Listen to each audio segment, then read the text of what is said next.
শিক্ষা সংস্থান পরিবারের পক্ষ থেকে সকল নেট এবং সেট আগ্রহী পরীক্ষার্থী এবং যারা বারবার নেট সেট দিচ্ছেন তাদের জন্য এই ভিডিওটি।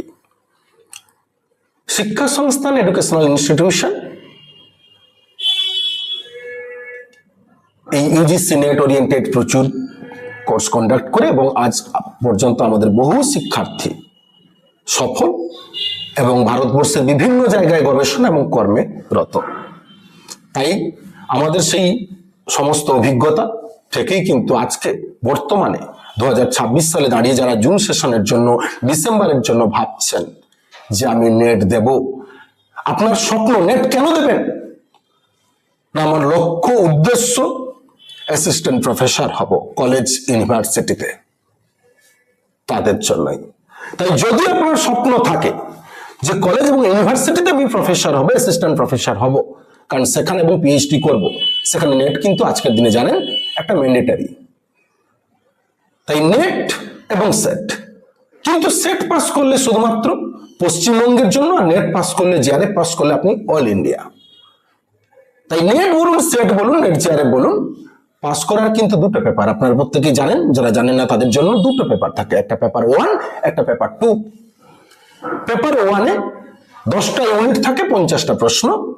পেপার 2 আপনার সাবজেক্ট, যে যার সাবজেক্টের, যার সাবজেক্ট বাংলা, যার সাবজেক্ট ইতিহাস, যার সাবজেক্ট ভূগোল, প্রত্যেকের জন্য নিজের নিজের সাবজেক্টে 100টি প্রশ্ন।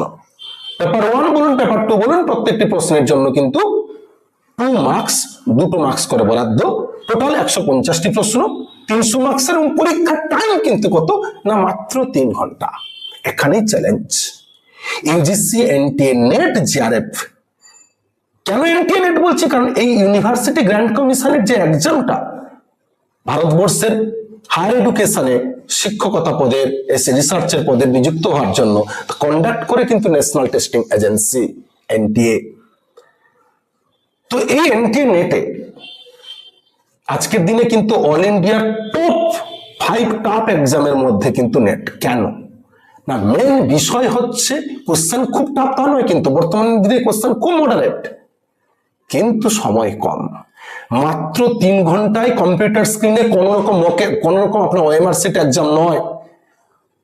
3 ঘন্টার মধ্যে পেপার 1 প্লাস পেপার 2 মিলিয়ে আপনাকে মিনিমাম 20,000 থেকে 25,000 শব্দ স্টাডি করে তার অ্যান্সার দিতে হয়।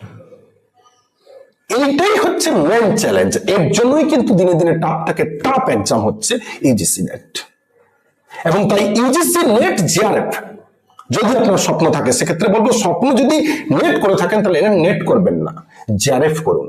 জিআরএফ স্বপ্ন থাকলে জিআরএফ র্যাঙ্ক করুন। কারণ স্বপ্ন বড় না দেখলে ছোট পাওয়া যায় না, সমুদ্র না দেখলে নদী পাওয়া যায় না, আবার নদী দেখলে ডবা পাওয়া যায়। তাই স্বপ্ন বড় দেখুন।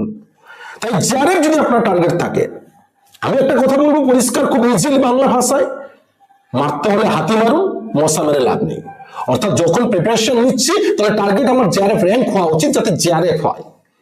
আর তার জন্য আপনি সায়েন্স, সোশ্যাল সায়েন্সের জন্যই ইতিহাস, ভূগোল, বাংলা, জীবন বিজ্ঞান, ইতিহাস, ভূগোল, বাংলা, এডুকেশন, পলিটিক্যাল সায়েন্স, যে সাবজেক্ট হন, একটাই টার্গেট হওয়া উচিত মিনিমাম। জেনারেল ক্যাটাগরি 115টা থেকে 20টা কোশ্চেন মিনিমাম টার্গেট করুন, পেপার 1 প্লাস পেপার 2। আর তার জন্য করতে গেলে সাবজেক্ট তো আপনাদের নিজেদের এরিয়া, সেখানে কিছু বলার নেই। আসছে পরে, অবশ্যই আসবো আমরা একে একে ভিডিওতে। মেন কিন্তু পেপার 1। আমরা বলি মারলে মারে পেপার 1, বাঁচালে বাঁচায় পেপার 1। কারণ পেপার 1-এ 10 মিনিট আপনার সাবজেক্টের নয়। যারা এডুকেশনে পড়েন তারা মাত্র 3টে থেকে 4টে টপিক কমন পায় এই 10টা ইউনিটের মধ্যে, কিন্তু বাদ বাকি ইতিহাস, ভূগোল, বাংলা, সংস্কৃত ইত্যাদিদের ক্ষেত্রে কোনো প্রিভিয়াস কমন নেই। তাই অনেকে ভাবে যে পেপার 1 পড়ে কি করব, পেপার 1 পড়ে কি করব, সাবজেক্টে অলরেডি তুলবো। যারা এই টার্গেট দেখে অধিকাংশ ক্ষেত্রে ফেলিয়ার। হ্যাঁ, 1% কেসে অবশ্যই এক্সেপশনাল কেস আছে, তার জন্য তারা সফল সেই জায়গায়, কিন্তু 99% কেসে যারা পেপার 1-কে অ্যাভয়েড করে, ইগনোর করে, তারা ফেলিয়ার। তাই পেপার 1 টার্গেট করুন এবং জোর দিন। ধন্যবাদ।